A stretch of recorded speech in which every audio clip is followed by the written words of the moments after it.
A história da bruxaria não é um conto de fadas sobre vassouras e caldeirões. É uma crônica de sangue, fumaça e o medo visceral do feminino que ecoa desde as raízes da civilização. Para entender o horror realista por trás desse tema, precisamos voltar aos tempos antigos, quando a magia não era uma escolha, mas uma explicação para o que o homem não conseguia controlar. Na Roma antiga, a lei das 12 tábuas já punia com a morte quem encantasse as colheitas alheias. Mas o horror ganha sua face mais cruel na transição para a Idade Média e o Renascimento, quando a Igreja e o Estado decidiram que o corpo feminino era o campo de batalha definitivo entre Deus e o diabo.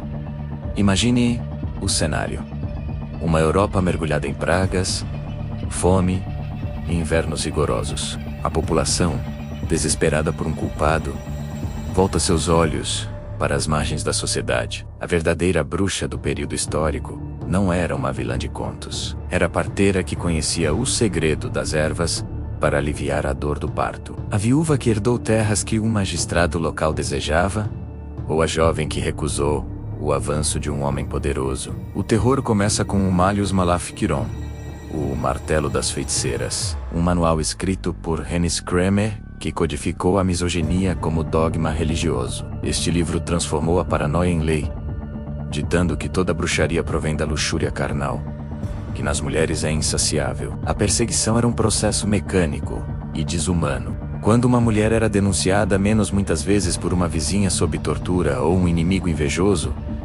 ela era arrancada de sua casa no meio da noite. O primeiro horror era a perda absoluta da dignidade. Nas prisões úmidas e infestadas de ratos, as acusadas eram submetidas à busca da marca. Carrascos raspavam cada pelo do corpo da mulher em praça pública, procurando por qualquer sinal: uma verruga, uma mancha de nascimento ou uma sarda a menos, que chamavam de o mamilo do diabo.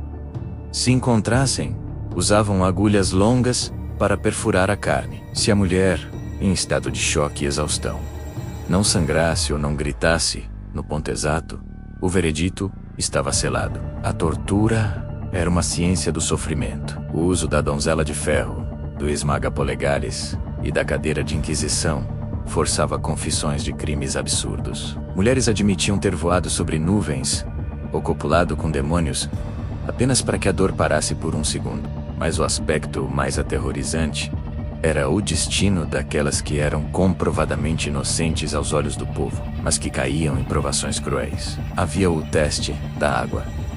A mulher era amarrada, polegar direito ao dedão do pé esquerdo, e jogada em um rio profundo. Se ela flutuasse, era porque a água, um elemento puro do batismo, a estava rejeitando, provando que era uma bruxa menos.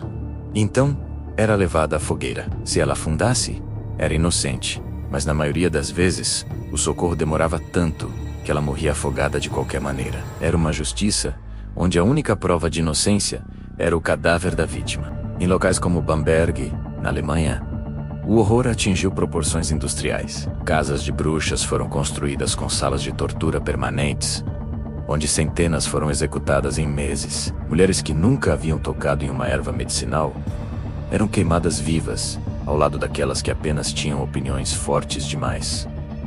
A fogueira não era apenas uma execução, era um espetáculo de controle social. O cheiro de carne queimada, que pairava sobre as cidades europeias e, mais tarde, sobre vilarejos como Salem, servia como um lembrete constante de que qualquer mulher era descartável se desafiasse a ordem estabelecida. O clímax desse horror realista é a compreensão de que não havia escapatória. Se você era pobre, era um alvo fácil. Se era rica, sua fortuna era o motivo da acusação. Se era bonita, era a tentação do demônio. Se era feia, era sua forma física refletindo sua alma corrompida. Milhares de mulheres foram reduzidas a cinzas sob o pretexto de purificação. Mas o que realmente ardia naquelas pilhas de madeira era o medo da autonomia feminina e o desejo de silenciar o conhecimento ancestral. A história das bruxas é, em sua essência, o relato de como a humanidade pode usar a fé para justificar a barbárie,